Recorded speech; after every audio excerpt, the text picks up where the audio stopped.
우리는 보배를 가진 질그릇입니다라는 제목으로 말씀을 전하겠습니다.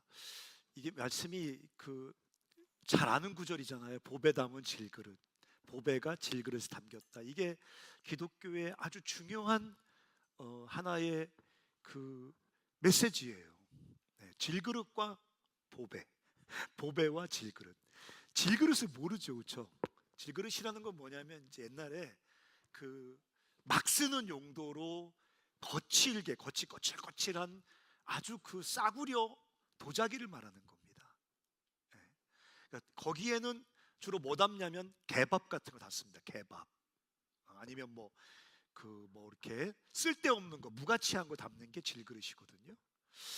질그릇을 보면 우리가 그 안에 뭐가 담겼을 거라고 예상할까요? 개밥이나 우리 저 별이 추루나 이런 거 있잖아. 잊어버려도 상관없는 거, 이런 거 담겨 있을 거란 말이죠. 누가 질그릇에 귀한 걸 담습니까? 절대 담지 않습니다. 근데 기독교는 질그릇에 보배를 담아놨어요. 보배가 있는데 보석함에 담아놓은 게 아니라 질그릇에 담아놨어요. 이거 모순이에요. 역설이죠. 근데 그게 기독교가 뭔지를 우리에게 말해주는 아주 중요한 그림이란 말이에요. 제가 오늘 우리는 보배를 가진 질그릇입니다 라는 제목으로 말씀을 좀 여러분과 함께 전하고 싶습니다. 제가 한 3가지 정도 얘기하려고 하는데요, 우리 삶 안에 질그릇 같은 실존이 있다는 거예요. 그러니까 보배 담은 질그릇은 보배만 있는 게 아니에요. 질그릇만 있는 게 아니에요. 보배도 있고 질그릇도 있어요. 우리 삶에는 질그릇 같은 실존이 있어요. 아무리 잘난 척해도 우리 삶은 명백히 질그릇이에요. 아무리 은혜를 경험해서 뭐가 충만해지고 막 하늘이 보이고 막 별이 왔다 갔다 해도 질그릇이에요. 그런 질그릇 같은 실존이 우리가 이 땅을 살아가는 동안에 우리 가운데 끊임없이 경험되어진다는 거예요. 근데 더불어 보배라는 실존이 우리 안에 있어요. 이걸 다 붙들고 살아갈 때 참된 그리스도인의 삶이 가능해져요. 근데 어떤 사람들은 질그릇 실존만 붙들고 살아요. 나는 질그릇이야, 쓸데없어, 나 아무것도 할 수 없어, 난 쓰레기야, 난 질그릇일 뿐이야. 질그릇인 건 맞는데 질그릇일 뿐이야 라고 말하면 심각해집니다. 한 글자 차이인데 한 글자 차이거든요. 질그릇이야 맞아요. 질그릇 뿐이야 심각해집니다. 나는 보배를 가지고 있어, 좋습니다. 근데 보배만 가지고 있어 심각해집니다. 그래서 제가 오늘 실존에 대해서, 우리의 2가지를 다 가지고 있는 실존에 대해서 잠깐 얘기를 좀 하려고 합니다. 첫 번째는 오늘 이 바울이 고린도 교회에게 사실 3번째인데 2번째 편지는 유실이 돼버려서 이 3번째 쓴 편지를 고린도 후서라고 말하는데, 어떤 말들을 쓰냐면 혼미, 가리워졌다 이런 말을 씁니다. 혼미가 뭐예요? 앞이 안 보이는 거예요. 어디가 어딘지 모르겠는 거예요. 가리워졌어요. 눈이 가리워져서, 이렇게 가리워지면 뭐가 안 보이잖아요. 여기 다 길이 있는데 가리워지면 안 보인단 말이에요. 그런 상태를 사람들에 대해서 설명할 때 그런 혼미해지고 가리워졌다고 말합니다. 어둠과 무지 속에서 혼란과 방황을 경험하고 탄식하는 존재라는 거예요. 그래서 사람들이 아주 많이 하는 말 중에 하나, 어떻게 해야 될지 모르겠어요. TV에서 예쁘게 생긴 배우가, 멋있게 생긴 이렇게 남자 배우가 나와서 어떻게 해야 될지 모르겠어, 그럼 넌 얘기랑 아무 상관이 없습니다. 근데 우리 삶에서 어떻게 해야 될지 모르겠어, 혼미하고 가리워져서 살아갈 길이 보이지 않아, 이건 심각한 일이거든요. 근데 그런 실존이 우리 안에 존재한다는 것입니다. 어떻게 해야 될지 모르겠어요. 여기 70억 명이 살아가거든요. 온갖 삶의 기술들을 써놓은 책이 수십만 권입니다. 온갖 처세술, 뭐 하는 방법 이런 책들이 지천에 깔려 있고요. 유튜브만 키면 사람들의 어떤 삶을 살아가는 어떤 교훈들, 간증들, 경험들이 막 쏟아져 나오거든요. 근데 막상 내 삶을 살려고 하면 혼미합니다. 가리워져서 길이 보이지 않습니다. 마치 주문처럼 우리도 어떻게 해야 될지 모르겠어라는 말을 반복해서 토해낸다는 거예요. 전 이제 60을 앞둔다고 해서 뭐 내년이 60은 아니에요. 네, 그렇게 늙지 않았어요. 제가 머리가 허옇다고 해서 50대 후반이거든요. 아내랑 30몇 년을 살았단 말이에요. 우리 큰아이가 여러분보다 나이가 훨씬 많거든요. 둘째 아이도 훨씬 많고. 그런데도 불구하고 아내와 함께 살아갈 때 때때로 저는 경험합니다. 어떻게 해야 될지 모르겠어요. 아이들 낳아서 하나는 32년, 또 하나는 30년, 하나는 한 20년 길렀거든요. 그러면 뭐 노하우와 경험도 많이 있지 않습니까? 그런데도 어떻게 해야 될지 모르겠습니다.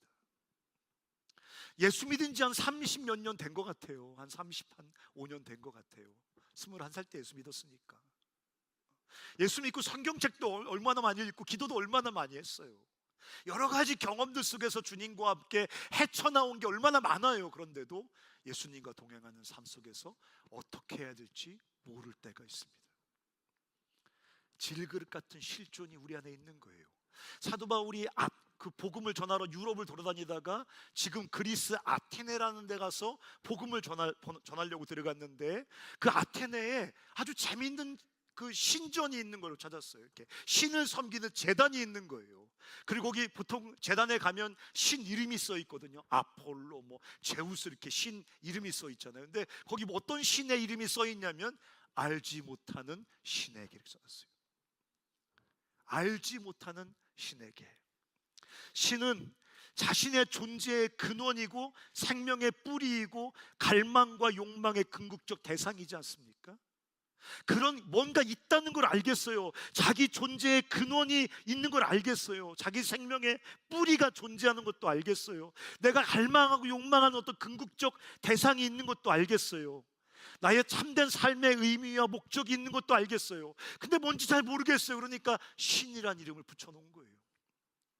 구체적으로 모르겠으니까 알지 못하는 신에게 뭔가 있는 것 같은데, 내가 뭐를 갈망하는 것 같은데, 내 삶을 이렇게 존재하게 한 어떤 내 생명의 뿌리가 있는 건 알겠는데 그게 뭔지 모르겠으니까 그거야말로 반드시 알아야 되잖아요. 이번 주에 발표할 로또 7개 숫자는 뭐 알면 좋겠지만 그거는 대부분 모르니까 모르고 지나갈 수 있는데, 우리가 궁극적으로 갈망하는 대상, 내 삶의 참된 목적과 의미, 내가 걸어가야 될 삶의 참된 목적지, 그건 알아야 되는 거잖아요. 근데 그걸 모르겠으니까 알지 못하는 신에게라고 제단을 만들어 놓고 그 신을 섬기는 거예요. 인류 역사는 그 알지 못하는 신을 찾아가는 여정이에요. 왜 그렇게 미친 듯 전쟁을 할까요? 네, 여러 가지 이유가 있어요. 하지만 궁극적인 이유는 뭐예요? 알지 못하는 신을 찾고 싶은 거예요. 왜 이렇게 미친 듯 중독에 사로잡혀서 쾌락을 추구할까요? 자기 삶을 망가뜨려 가면서 알지 못하는 신을 찾고 싶은 거예요. 왜 그렇게 이제도 충분한데 끊임없이 새로운 기술을 개발해서 더 진보하고 더 진보하기 위해서 몸부림을 칠까요? 알지 못하는 신을 찾기 위한 역사가 인류 역사예요. 그 알지 못하는 신을 찾아가는 여정이 인간들의 역사예요. 그 신을 알지 못하는 내 삶의 궁극적인 그 근원이고 뿌리이고 내가 갈망하는 그 궁극적인 대상인 그 신이라는 존재를 알지 못하는 갈증과 허기의 몸부림이란 말이에요. 여러분 보세요. 사회학자들이 가끔 말해요. 종교가 없어진대요. 21세기가 되면 이 땅의 종교는 사라진대요. 인류가 성인이 되었기 때문에, 합리적인 사고를 할 수 있는 이성적인 성인이 되었기 때문에 이제 종교 같은 것들은 필요 없다. 종교의 어떤 지도는 필요 없다. 종교는 없어질 거래요. 근데 현재 우리 전 세계의 종교는 1만 개입니다. 더 놀라운 것은 하루에 1개에서 2개의 신흥 종교가 발생합니다. 뭐예요? 아무리 과학이 발달하고 아무리 사람들의 합리적인 사고방식이 발달한다고 해도 인간은 신의 그 어렴풋한 그림자라도 있어야 되는 거예요. 의미를 묻지 말라, 뭐 목적을 묻지 말라, 존재의 근원, 갈망의 궁극적 대상, 그딴 거 필요 없다. 필요 없지 않은 거예요. 여러분, 유물론자들이란 사람들이 있어요. 유물론자. 여러분 아시죠?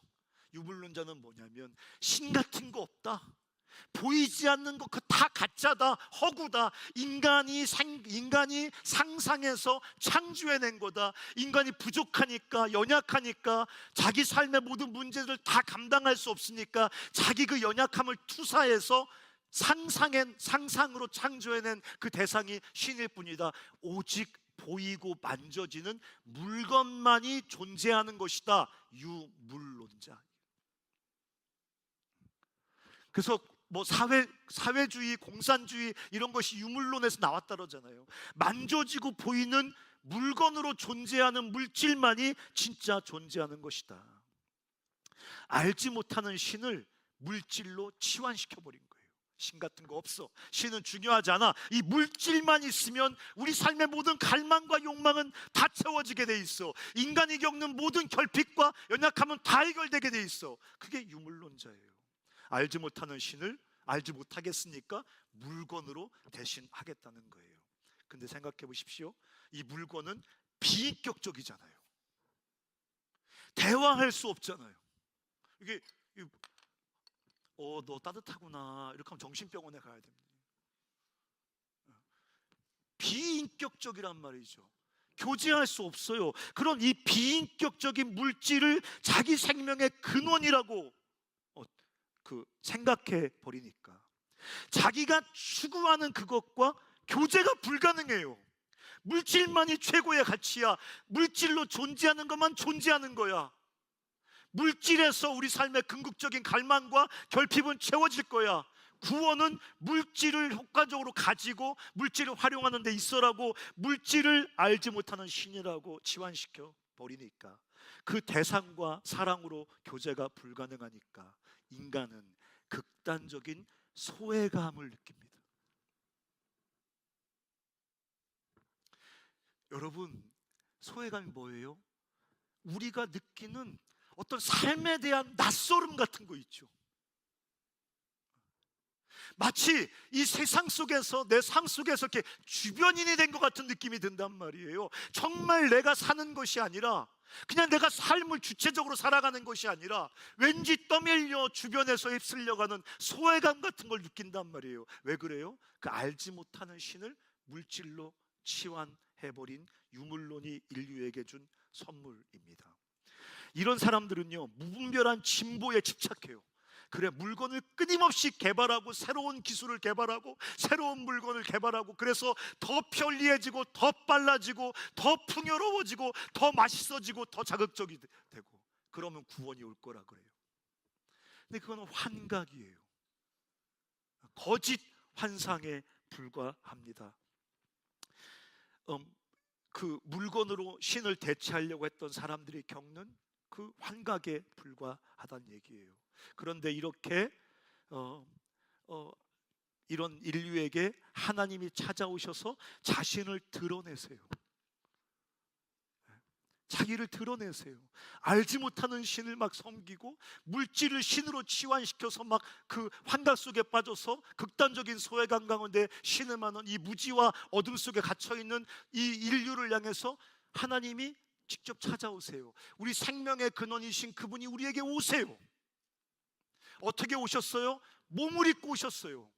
예수 그리스도 안에서 인류를 찾아오셨어요. 그러니까 말씀에도 안 되고 뭐 안 되니까 직접 인간이 되셔서 하나님이 인간을 찾아오셨어요. 자기를 드러내셨어요. 근데 놀라운 것은 뭔지 아십니까? 인간들이 예수를 보면서 하나님을 알아보지 못합니다. 오늘 성경에 뭐라고 써 있습니까? 예수의 얼굴에서 하나님의 영광을 알아보지 못한대요. 하나님이 간사님, 그거 예수를 어떻게 압니까? 예수가 왔다고 어떻게 하나님을 압니까? 근데 성경은 전혀 다르게 말해요. 예수 그리스도에서 은혜와 진리, 하나님을 알 수 있는 빛이, 그 하나님의 영광이 뿜어져 나온대요. 근데 인간이 세상 신 때문에 혼미해져서, 세상 신에 의해서 눈이 가리워져서. 한번 읽어볼까요? 고린도후서 4장 4절입니다. 한번 읽어보겠습니다. 4장 4절. 자, 시작.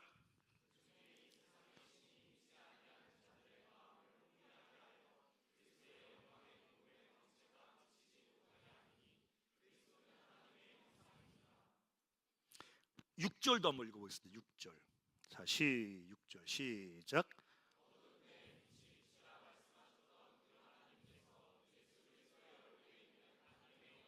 네, 예수 그리스도를 보면 하나님을 알아야 되는 거예요. 예수 그리스도를 보면 하나님이란 분을 우리가 깨달아야 되는 거예요. 근데 세상의 신에 의해서 혼미해졌어요. 혼미해졌다는 말은 뭐냐면 눈이 어두워졌다는 얘기예요. 그리고 시각이 가리워졌대요. 그래서 예수를 보면서도 하나님을 알지 못해요. 예수의 얼굴을 보면서도 우리를 찾아오신 하나님을 알지 못해요. 성경을 통해서 예수의 행적, 예수의 말씀, 예수의 기적을 보면서도 하나님을 알지 못해요. 그건 당연한 게 아니에요. 세상 신에 의해서 우리가 혼미해져서 예수 안에서 하나님을 알아보지 못하는 거예요. 세상 신에 의해서 가리워져서 우리가 예수를 보면서도 하나님을 보지 못하는 거예요.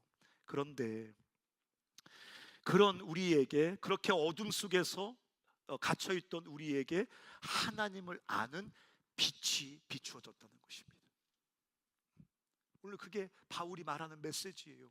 우리가 질그릇 같지만 질그릇같이 혼미와 가리워짐 속에서 때론 방황하고 답답하고 어찌 해야 될지 모르겠어라고 날마다 탄식하지만, 우리의 보배로운 실존은 뭐냐면, 그런 질그릇 같은 실존에 더불어 있는 우리의 삶의 보배로운 실존은 뭐냐면, 하나님께서 우리에게 빛을 비추어 주셨어요.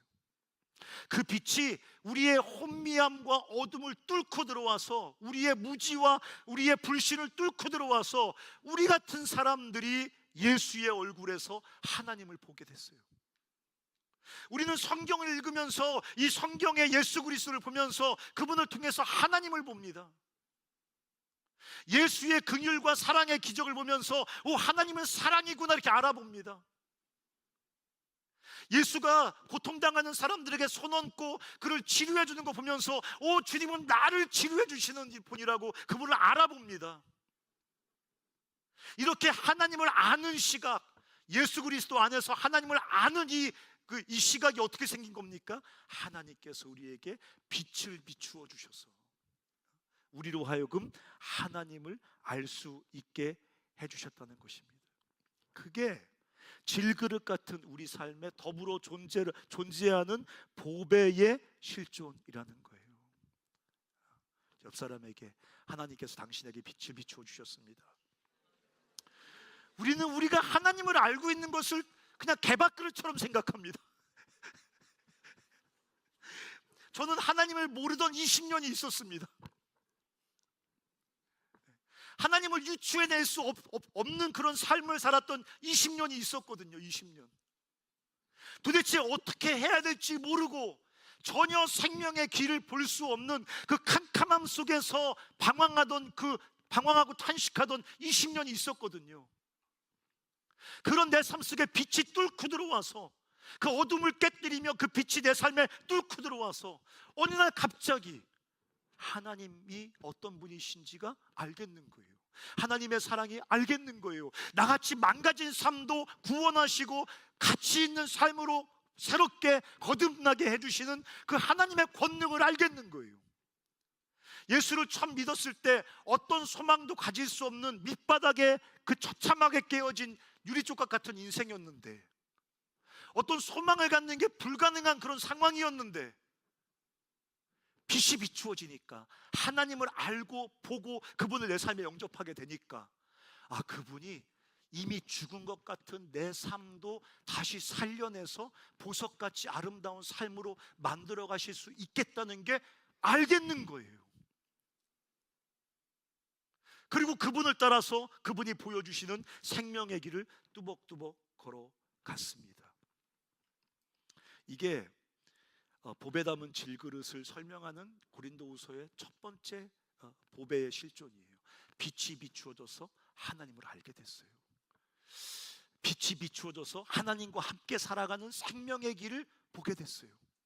빛이 비추어져서 하나님을 알게 돼서 그분을 영접해서 우리가 무엇을 위해 살아야 되는지, 잘 못할 수도 있고 실수할 수도 있고 넘어질 수도 있고 방황할 수도 있겠지만 우리가 무엇을 위해 살아야 되는지, 내 삶의 참된 목적과 의미가 무엇인지를 우리는 보게 됐어요. 이게 우리가 질그릇이지만 보배를 가진 질그릇이란 말의 의미입니다. 옆 사람에 얘기해 주세요. 너는 보배를 가진 질그릇이야.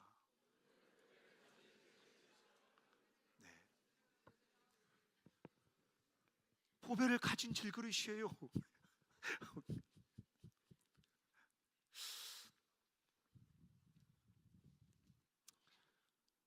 네. 중간고사 물리 3번 문제 답 아는 것보다 가치가 없죠, 그렇죠?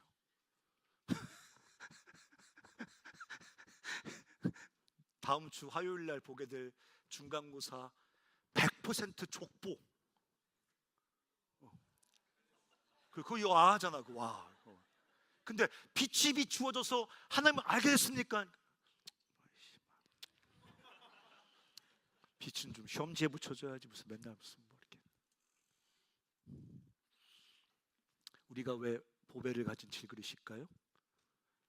어둠을 깨트리는 빛이 우리 삶에 비춰와서 우리가 생명의 근원이신, 생명의 뿌리이신 하나님을 알고 보고 그분을 우리 삶에 모셔드리고, 그래서 그분이 우리 삶에 내주하시게 되었거든요. 그래서 우리 삶은 보배를 가진 질그릇입니다. 누가 뭐라 그래도, 다른 많은 것을 몰라도, 어떻게 해야 될지 모르겠고, 이거 어떻게 해야 될지 모르겠고, 어디로 가야 될지 모르겠고, 어느 직장에 원서내야 될지 모르겠고, 이 3번에 2번 답이 뭔지 모르겠고, 그건 니들이 공부 안 해서 모르는 거고, 뭐 이것도 모르겠고 저것도 모르겠고, 우리 엄마 왜 그러는지 모르겠고, 우리 아버지 왜 그러는지 모르겠고, 다음 학기 등록금 어떻게 마련해야 될지 모르는 것 투성이지만 생명의 근원이신 그분을, 그 혼미함과 가리워짐과 어둠을 뚫고 알게 돼서 그분을 우리 삶의 주요 그리스도로 모셔서 그분이 우리 삶 속에 오셔서 나와 하나가 되게 된 이게 바로 우리가 보배를 가진 질그릇됨의 첫 번째 의미입니다. 간사님은 진짜 그게 가장 소중해요? 네, 가장 소중한. 제가 가끔 상상을 하거든요. 로또가 되면 어떡하지? 한 번도 안 사봤지만 식당 가면 가끔 로또 주니까 그게 됐어. 아니면 꿈에서 주님께서 그 꿈을 3, 8, 2, 7, 9 한 다음에 이제 마지막 번호를 안 불러주면 잔뜩 사가지고 6개 쓰고 마지막 번호 다 치면 되니까. 근데 그렇게 한참 막 즐거운 상상을 주면서 뭐 사 먹지, 막 저기 뭐야 그 배민 VIP 돼야지 막 이러면서 이제 막 그 뭐야 그 교촌 치킨 하나 내야겠다, 그냥 나 맨날 공짜로 먹게, 뭐 이런 즐거운 상상을 하다가도 주님을 알고 그분을 따르며 그분과 함께 생명의 길을 걸어가지 않으면 이게 무슨 의미가 있는 거지?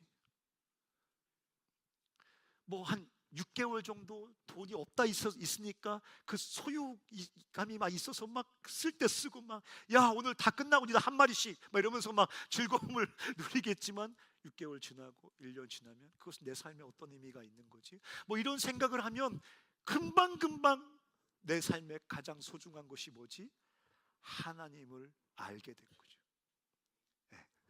그냥 알게 된 게 아니죠. 하나님 세 글자를 안 게 아니잖아요. 그분이 나의 생명의 근원이시고 예수 그리스도가 내 삶의 주인이시고 그분의 통치 아래 뚜벅뚜벅 살아갈 때 내 삶에 하나님의 영광스러운 구원이 이루어진다는 그분을 알고 그분이 나 삶 속에 보여주신 생명의 길을 알게 된 거잖아요. 이게 가장 소중해요. 그게 우리 삶이 아무리 질그릇같이 보이고 사단은 끊임없이 너는 질그릇일 뿐이야 라고 아무리 말해도 그것이 거짓말이고, 우리 삶이 보배로운 이유는 우리가 하나님의 빛이 비추어져서 우리가 하나님을 알게 되었거든요. 두 번째, 주님이 보여주신 그 생명의 길을 주님과 함께 뚜벅뚜벅 걸어갈 때 우리가 겪는 또 하나의 질그릇 같은 실존이 있습니다. 그건 뭐냐면 무력함입니다. 우리가 하나님을 봤지만, 알았지만, 믿었지만, 그분을 내 삶 속에 영접하고 그분이 보여주시는 생명의 길이 우리 눈에 보여서 그 길을 뚜벅뚜벅 걸어가다 보면 우리가 직면하는 또 하나의 질그릇 같은 실존이 있습니다. 그럼 무력함이에요. 그래서 여러분 읽어볼까요? 8절, 4장 8절 9절까지 한번 읽겠습니다. 제가 읽을게. 눈으로 따라오세요. 우리가 사방으로 우겨쌈을 당해요. 바울의 얘기예요. 우겨쌈이라는 게 뭐냐면 사방에서 감당할 수 없는 고난과 환난이 닥쳐올 때 쓰는 말이에요. 우겨쌈 아시잖아요. 또 우겨쌈을 당하고 그 다음에 답답한 일을 당해요. 이 말은 뭐냐면 코너로 몰린다는 의미예요. 때로는 정말 코너로 몰려서 뭐 어떻게 해야 될지 모르겠어요. 인생을 살다 보면 감당할 수 없는 시련과 어려움들이 나를 우겨쌀 때가 있고, 때로 구석으로 쳐몰려서 도대체 아무것도 할 수 없을 만큼 코너에 몰릴 때가 있잖아요. 또 9절에 보면 박해를 받아요. 박해는 집요하고 의도적인 공격입니다. 그걸 당해요. 여러분, 세상에 천사만 있는 게 아니에요. 인격자들만 있는 게 아니에요. 정직하지 않게 우리를 공격하는 사람들이 있어요. 내가 하지 않은 일인데 나에게 책임을 묻거나 불이하게 나를 평가하거나 나를 공격하는 그 집요하고 의도적인 공격을 말할 때 박해라고 말을 쓰는 거예요. 근데 박해도 있어요. 그리고 거꾸로 뜨림을 당한다잖아요. 8절에 거꾸로 뜨림을 현대의 어떤 그 주석가가 번역한 거 보니까 의기소침해진다 이렇게 번역해놨어요. 깊은 정서적인 다운을 경험하는 거예요. 그러니까 바울도 그런 거예요. 빛이 비추어져서 하나님을 알았지만, 그분을 믿었지만, 그분을 영접했지만, 그분과 함께 생명의 길을 뚜벅뚜벅 걸어가지만 우겨쌈을 당합니다. 답답한 일을 당합니다. 박해를 당합니다. 거꾸로 뜨림을 당합니다. 이런 삶의 여정 속에서 당하는 수많은 시련과 공격과 여러 가지 어떤 환난과 고통과 어떤 정서적인 디프레스 앞에서 우리가 굉장히 무력해요. 그런 것이 발응하지 못하도록 애초에 싹을 잘라버리고 그냥 탄탄대로를 걷고 싶지만 절대 그렇게 되지 않습니다. 우리가 주님과 함께 이 땅을 살아가면서 우리가 또 경험하는 또 하나의 질그릇 실존은 뭐냐면 무력함입니다. 환난 앞에 무력하고, 다른 사람들의 비정직하지 않고 불의한 공격 앞에 무력하고, 갑자기 동시에 막 일어나는 여러 가지 시련과 고통 앞에 철저히 무력하고, 그런 것 앞에서 한없이 의기소침해지고 우울해지고 다운되는 그런 무력한 자신의 실존을 우리가 다 가지고 있단 말이에요. 그럴 때 우리가 이 악한 영의 음성을 듣지 않습니까? 거봐, 너는 질그릇일 뿐이야. 저에게 가장 많이 짓거리는 인간은 우리 아내가 아닙니다. 항상 이 사탄이 항상 걔는 자지도 않나 봐 가 있다가 찬스만 오면 와가지고 너는 질그릇일 뿐이야. 봐봐, 네가 눈 똑바로 뜨고 네 삶을 쳐다봐. 네 경험들을 봐. 네 삶 속에 이루어지는 환경을 봐. 네 안의 정서적인 상태를 봐. 너는 질그릇일 뿐이야. 그러나 바울은 그런 질그릇 같은 실존 한복판에서 또 하나의 전혀 새로운 실존을 경험합니다. 빛이 비추어져서 그분을 보게 되었고, 알게 되었고, 그분을 영접하게 되었고, 그분이 우리 안에 영원히 내주하시는 이 전혀 새로운 실존이 그렇게 완전히 우겨쌈을 당하고 답답한 일을 당하고 완전히 둘러싸여서 한없이 억압되고 있는 사도 바울 안에서 작동하는 이 또 하나의 실존을 경험하게 됩니다. 그건 우리 안에 계신 주님이시죠. 우리 안에 계신 주님의 능력입니다. 그거는 실존 중에 실존이에요. 제가 여기 지금 진 이렇게 입고 있잖아요. 그렇죠? 지금 날씨가 몇 도고, 지금 목요일이고, 뭐 10월 며칠이고, 뭐 가을이고, 우리가 이렇게 당연하게 받아들이는 여러 현실 중에 가장 중요한 현실은 우리 안에 계신 하나님께서 능력으로 역사하신다는 거예요. 내 삶의 가장 중요한 환경 중에 환경은 내 안에 내주하시는 주님이 능력으로 역사하신다는 거예요. 보세요. 나는 질그릇 같아요. 우겨쌈을 당했는데 뭐 하나 해결할 수 있는 게 없어요. 돈 문제를 해결하겠습니까? 엄마 아버지 문제를 해결할 수 있습니까? 건강 문제를 해결할 수 있습니까? 아무것도 해결하지 못하고 그 나를 우겨싸고 있는 모든 환경과 시련 앞에 갇혀서 한없이 다운될 수밖에 없는 질그릇 같아요. 질그릇 내 실존이니까. 근데 그 질그릇 같은 실존 안에서 역사하는 내 안에 또 하나의 실존이 있어요. 그건 내 안에 계신 보배로우신 주님의 능력이에요. 그래서 바울이 뭐라 그래? 같이 한번 읽어봐요. 이것은 이제 8절부터 읽겠습니다. 시작. 네, 이렇게 써놨어요. 우겨쌈을 당하는데 쌓이지 않네. 사방에서 고통스러운 고난의 파도가 나를 막 엄습하듯 몰려오는데 이상하게 쌓이지 않네. 답답한 일을 당하여도 낙심하지 않네. 포기하지 않네. 끝났다고 선언하지 않네. 9절, 박해를 받아도 버림받지 않네. 끝나지 않네. 거꾸림을 당하여도 망하지 않네. 두 가지 실존이 작동하는 거예요. 질그릇 같은 실존이 우리 삶에 명확하게 작동합니다. 근데 그 안에서 또 하나의 보배로운 실존, 내 안에 계셔서 역사하시는 하나님의 능력이 작동합니다. 그래서 우겨쌈을 당해서 끝나버려야 정상인데 끝나지 않습니다. 이제까지 살아오면서 저는 우겨쌈이 있었습니다. 답답한 일이 있었습니다. 박해가 있었습니다. 거꾸로 뜨림을 당하는 일은 수도 없이 많았습니다. 내 인격으로 이겼을까요? 내 의지로 이겼을까요? 내 신앙의 힘으로 이겼을까요? 그런 적 몇 번 없습니다. 근데 어떻게 여기까지 와 있는 걸까요, 도대체? 어떻게 감당할 수 없는 그 수많은 삶의 연약함과 시련들을 내가 통과해서 여기까지 와 있는 걸까요? 내 안에서 능력으로 역사하시는 보배로운 주님의 실존인 거죠. 그게 나의 또 하나의 실존인 겁니다. 그게 내 삶이 보배를 가진 질그릇이란 말의 의미입니다. 그래서 여러분 7절에 이렇게 써놨습니다. 7절 한번 띄워줘 보세요. 한번 읽어볼까요? 시작.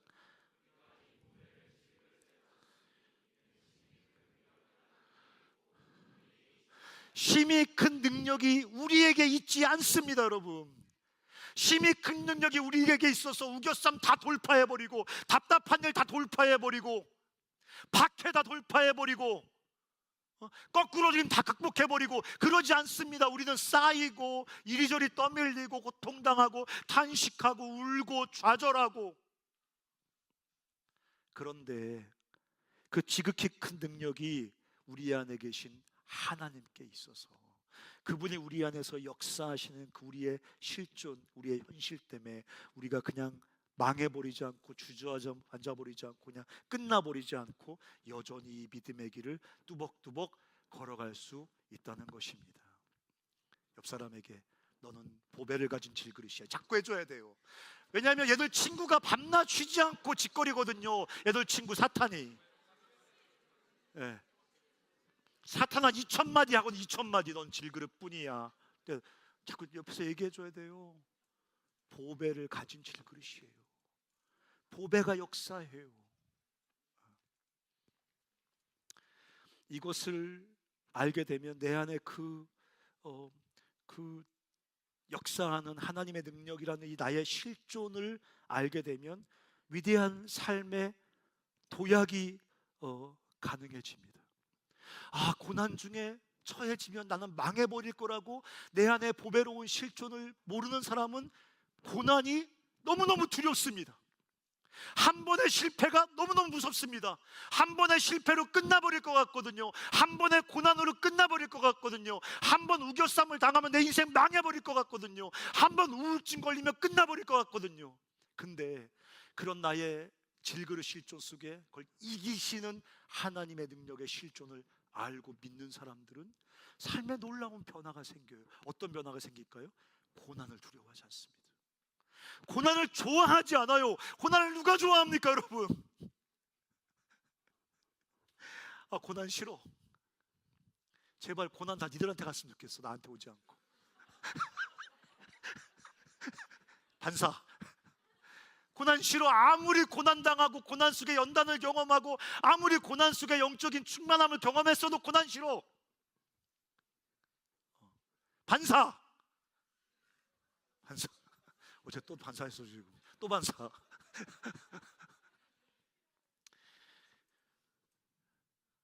고난을 좋아하는 건 미친놈이죠. 근데 고난을 두려워하지 않을 수는 있습니다. 삶에서 고난은 필연적인 실존이거든요. 아무리 두려워해도 고난은 오거든요. 아무리 니들이 계획했던 대로 착착착 인생이 풀려도 거기 고난은 기다리고 있거든요. 아무리 원하는 직장에 들어가도 거기 고난이 있거든요. 고난은 필연적으로 부닥치는 내 삶의 실존이거든요. 근데 그 고난을 이기게 하시는 내 안에 하나님의 그 내주하시는 능력을 알고 있는 사람은 고난을 두려워하지 않고 필요하면 고난과 맞닥뜨렸습니다. 여러분 보십시오. 읽어볼까요? 한번 거기 10절부터 12절 한번 읽어보겠습니다. 10절부터 12절 한번 읽어보세요. 자, 10절 시작.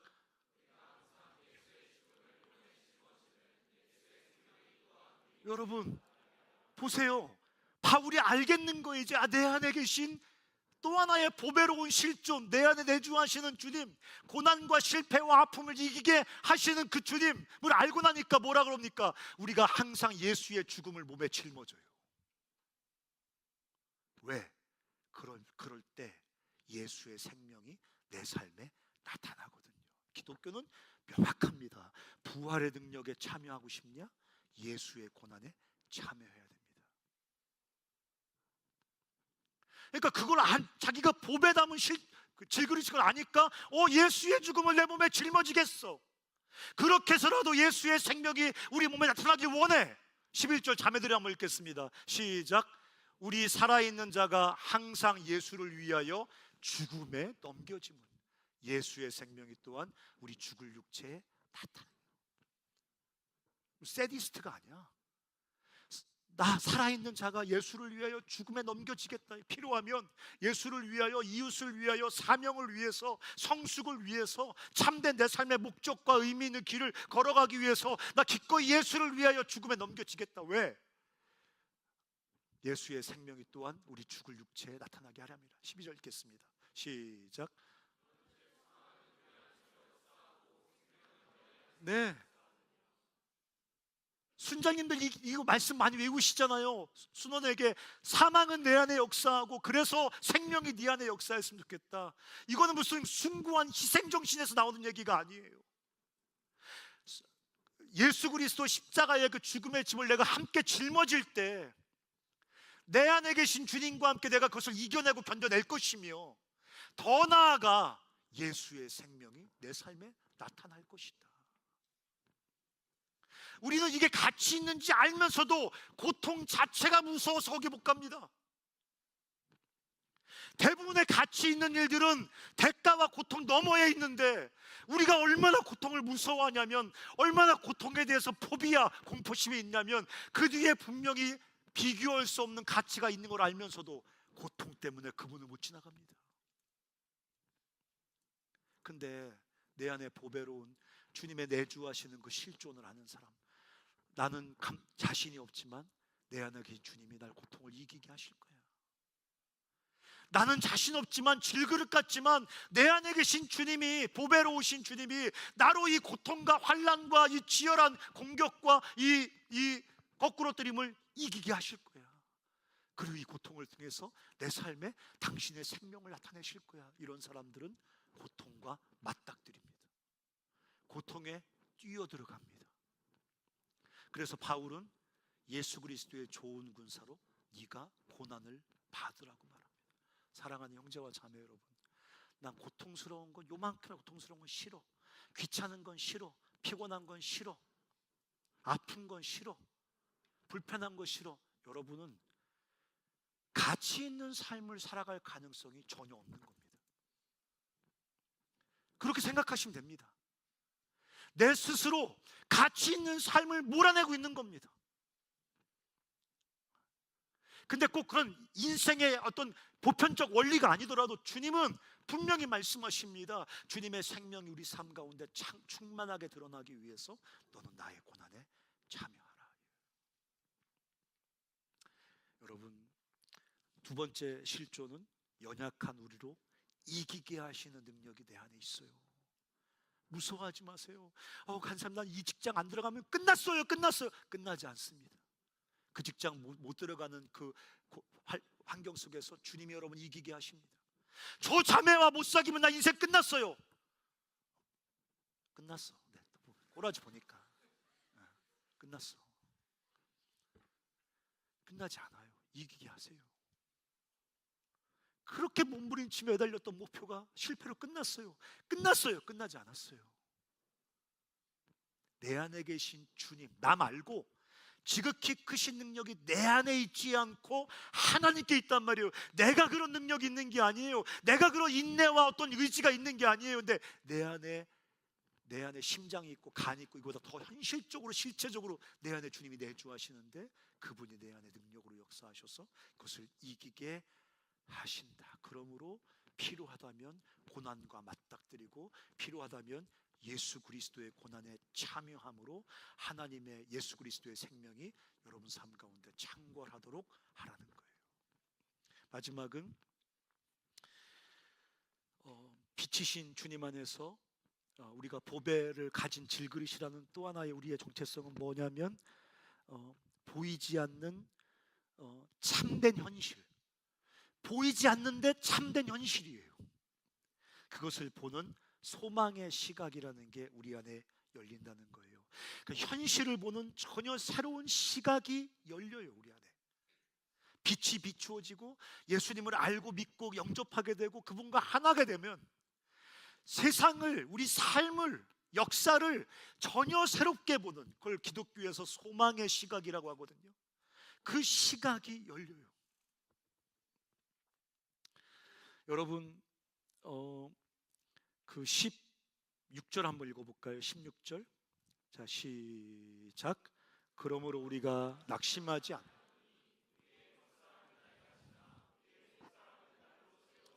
네, 겉사람이 낡아지거든요. 여러분, 우리가 시간이 지나면 점점 나이가 먹고 질병이 생기고 결국 죽어요. 그걸 지금 바울은 뭐라 그럽니까? 겉사람이 낡아진다 이렇게 표현한 거예요. 사도 바울이 고문도 당하고 공격도 당하면서 또 질병도 있었으니까 자기 겉사람이 점점 낡아져요. 여러분, 그런 날이 안 올 거라고 다 생각하잖아요. 그렇죠? 근데 저처럼 돼요. 머리가 이렇게 허해지고. 어제 2km 걸었거든요. 2km. 이거 뛴 게 아니에요. 2km 걸었어요. 밤에 무릎이 아파서요. 그렇게 된다고요. 옛날에 막 엽떡 떡볶이 막 먹고 자빠져 자고 그래도 아침에 그 떡도 없었는데 요즘 그거 보면 무섭습니다. 막. 뭐 좀만 하면 무슨 환절기라 무슨 감기 오고 무슨 뭐 알러지 생기고 무슨 뭐 몸이 점점 낡아져요. 질병이 생기고 늙어가고 죽음과 점점 가까워져요. 근데 이렇게 낡아지는 자기 인생 속에서 바울은 전혀 새로운 걸 봐요. 뭘 봅니까? 여러분 한번 읽어볼까요?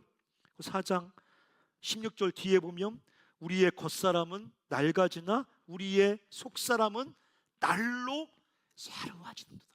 겉사람은 몸이고 속사람은 영혼, 그런 거 아니에요. 겉사람은 이 땅에서 지금 지나가고 있는 우리의 시기고 속사람은 주님으로부터 내게 오고 있는 나의 삶이에요.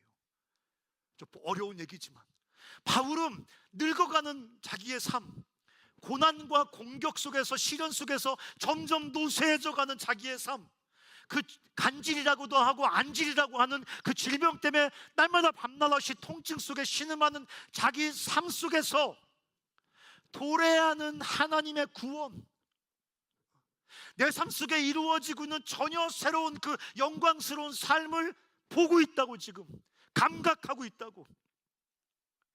전혀 새로운 것을 보는 거예요. 현실을 전혀 새롭게 보는 거예요. 전혀 새로운 현실을 감각하고 있는 거예요. 다른 사람 늙지 않으려고 몸부림을 칩니다. 뭐 예뻐지려고, 피부에 주름살 안 쓰려고 막 몸부림을 칩니다. 그런다고 안 생깁니까? 그럼 절망합니다. 낙심합니다. 근데 사도 바울은 전혀 새로운 현실을 봅니다. 그 늙어가고 노쇠해져가는 자기 삶 속에, 이렇게 연약해져가는 자기 삶 속에 도래하는 하나님의 그 영광스러운 구원받은 그 몸을 보고 있다는 거예요. 환난을 당합니다. 바울이 환난이 삶에 가득 차 있습니다. 너무 힘들잖아요. 근데 그 고통 속에서 자기 삶에 하나님께서 축적시키는 그 비교할 수 없는 영광을 봅니다. 여러분, 복음의 빛 안에서 삶을 바라보는 전혀 새로운 시각이 열린다는 거예요. 늙어가는 게 아니에요. 하나님의 놀라운 구원이 점점 가까워지고 있는 것입니다. 환난으로 삶이 그냥 망가지고 있는 게 아니에요. 이 환난 때문에 하나님께서 내 삶에 놀라운 영광을 덧입혀주고 계신 겁니다. 삶을 바라보는 전혀 새로운 시각이죠. 그게 복에 담은 질그릇의 또 하나의 정체성이라는 거예요. 그래서 여러분 한번 읽어볼까요? 5장 1절 2절 한번 읽어보겠습니다. 5장 1절 2절. 자, 읽겠습니다. 1절은 형제, 2절은 자매. 시작.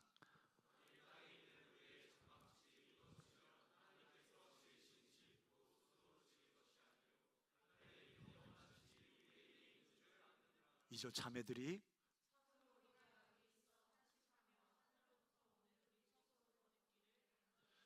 저기 처소나 집은 몸을 말하는 거예요. 사도 바울이 이 땅에서 늙어가고 병들어가고 점점 죽어가면서 사도 바울은 그 현실 속에서 어떤 참된 현실을 보고 있습니까? 하나님께서 지으신 하늘의 영광스러운 몸이 자기에게 덧입혀질 그때가 다가오고 있는 참된 현실을 보는 거예요.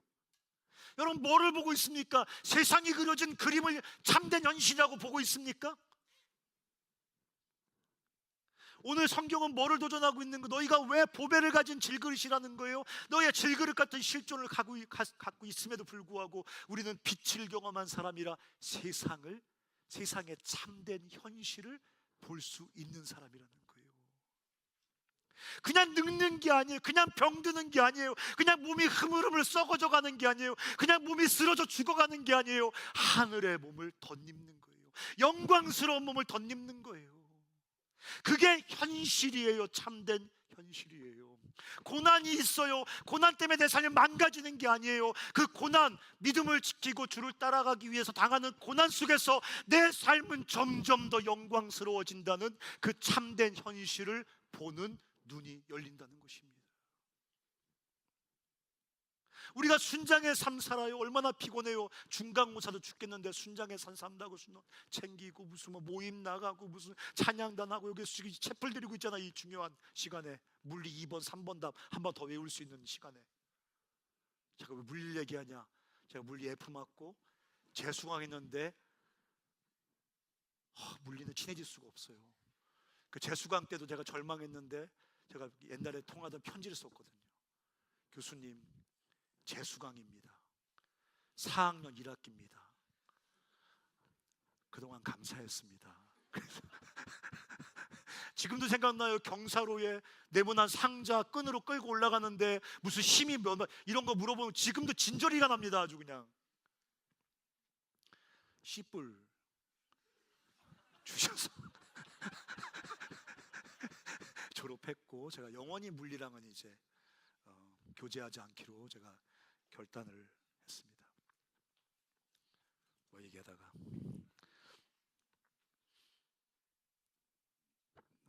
그 다음 구절 한번 읽겠습니다. 빌립보서 3장 20절 21절 시작.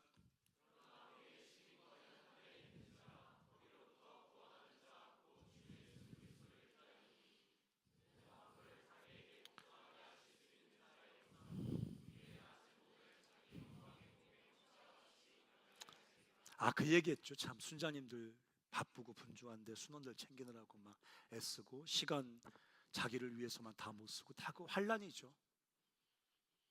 근데 그 환란이 우리 삶을 깨뜨리는 균열로 보는 그렇게 현실을 인식하는 사람이 있고, 그 우리가 주님 때문에 짊어지는 고난과 환란이 우리 삶 속에 하나님의 영광스러운 그림을 이뤄낸다고 현실을 그렇게 보는 사람이 있다는 것입니다. 우리가 왜 보배를 가진 질그릇입니까?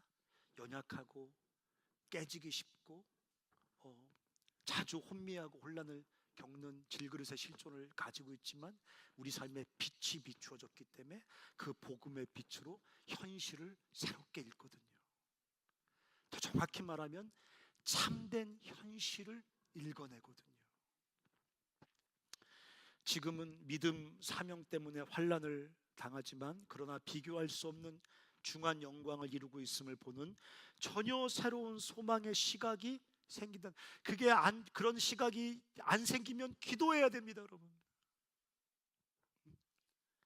여러분 또 18절도 한번 읽어보겠습니다. 18절 한번 읽어보겠습니다. 시작.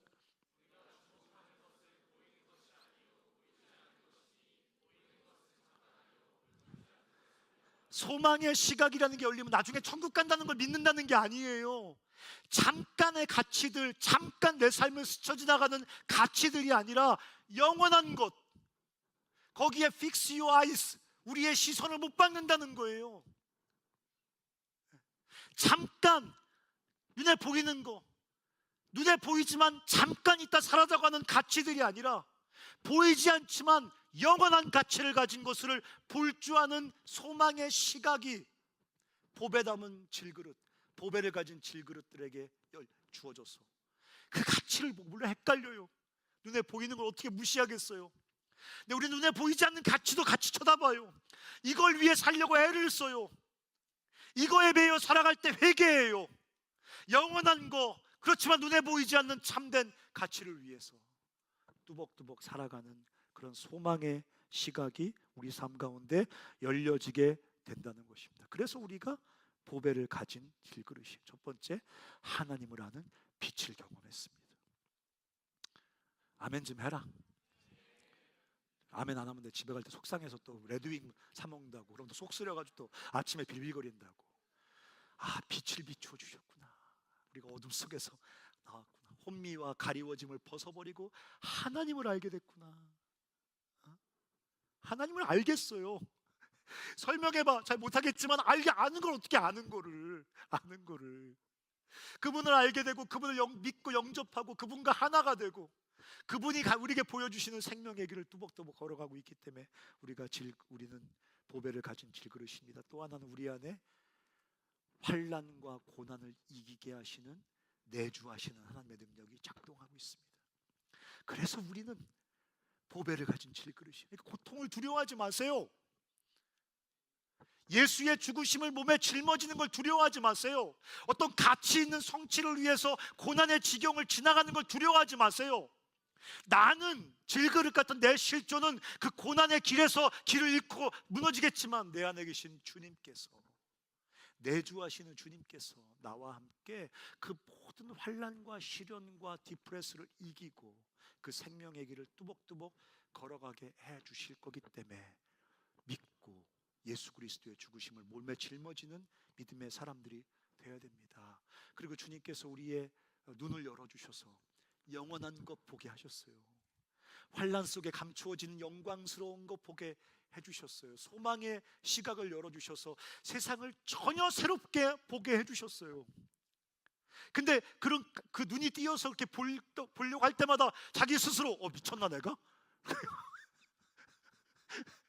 환난, 주님을 당하는 환난, 이거 내 삶 속에 영광의 열매를 미쳤나 봐. 갑자기 무슨 헛소리지? 자기 스스로 소망의 시각을 닫아요. 자기 스스로 주님이 주신 참된 현실을 보는 시각을 닫아버려요. 자기 스스로 세상을 참으로 보는 그 열린 시각을 닫아버려요. 그리고 이 세상신이 사람들을 혼미하게 한 것처럼 그 세상신에 취해서 세상 사람들과 똑같이 세상을 보며 살아가려고 한단 말이죠. 이 하나님의 선물을 사용해서 세상을 참으로 보고 세상의 참된 현실을 바라보면서 하나님과 함께 그 생명의 길을 또박또박 걸어가는 여러분들 되시기를 주의 이름으로 축원합니다. 계속 연약할 거예요. 질그릇이라. 환난 앞에 흔들릴 겁니다. 질그릇이라. 잘 보이지 않아서 어떻게 될지 모르겠어 하면서 방황하기도 할 것입니다. 그러나 보배로우신 주님께서 우리 안에 계셔서 빛을 비추어 주심으로 생명의 길을 보여주시고 가게 해주시고 그 고난도 이기게 해주시고 세상을 살아가는 참된 시각을 열어주셔서 이 길을 걸어가게 해주실 것 믿고 같이 보배를 가진 질그릇으로 이 땅을 잘 살아갔으면 좋겠습니다. 질그릇이라고 생각하면 주님이 아무리 비전을 보여주셔도 포기해요. 주님 비전 보여주세요. 보여주면 뭐해?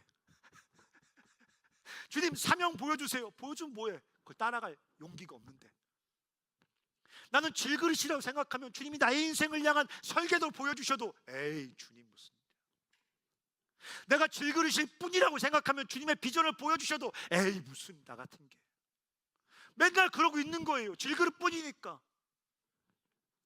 하나님은 보배 담은 질그릇을 향한 그림을 보여주시는데 저는 질그릇 뿐이라고 생각하니까 주님의 비전, 주님의 사명, 주님의 부르심, 주님의 설계도 다 거절하고 질그릇 뿐인 존재가 살 수 있는 삶 중에 비교적 안전한 길 선택해서 걸어가려고 한단 말입니다.